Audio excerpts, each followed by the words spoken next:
I've been wanting to talk about this for a long time. I've been watching and just kind of studying this Kavanaugh piece because, no, well, this is what we do every day. The interesting thing is people always say to me, well, how do you defend people? How do you do this for a living? And that question, I want to pull my hair out every time I hear that question. And part of me just wants to just kind of go off on it. But the reality is what we do is really important work. What we do is we change people's lives when everyone has something against them, when all the cards are against them. And it was really brought into the forefront by this Kavanaugh nonsense. I'm going to call it like I see it. This was nonsense. So Kavanaugh is going to be confirmed to the Supreme Court. Then Miss Ford comes out 36 years later. Listeners, 36 years later, and makes an allegation that she was sexually assaulted, but she didn't say a word for 36 years.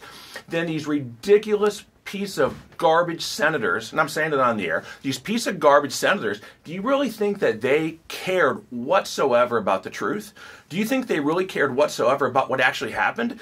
Ms. Hirono, if you're listening to this program, she's our senator here from Hawaii, do you really care about the truth? Because I watched these confirmation hearings, and no one cared about the truth. I think the Republicans probably cared more than the Democrats, so they have this opportunity to question Ms. Ford. Now, first off, everyone's scared to do it.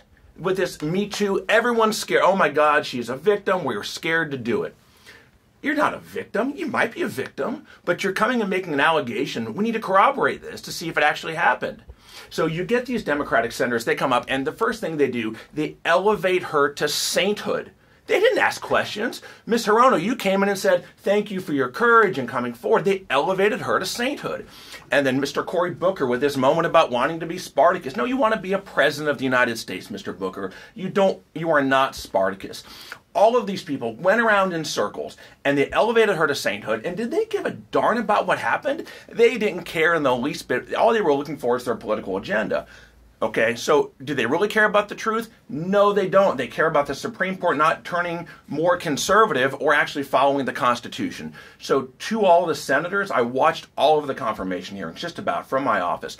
To all the Democratic senators who paid lip service to this and didn't actually investigate, shame on you. You are a disgrace, in my opinion, to what you are called to do. You are a disgrace to the institution because you don't care about victims, you don't care about the truth, you care about elections, nothing more. Now on the Republican side, I can't say we're a lot better. At least the Republicans came and asked some questions, but they too were scared to ask questions, so they hired a prosecutor who, in my opinion, was incredibly soft.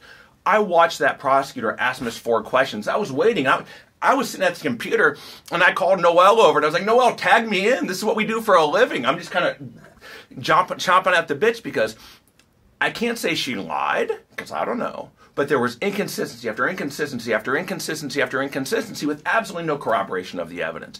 There is no jury in America, or even no civil court, which would convict Judge Kavanaugh.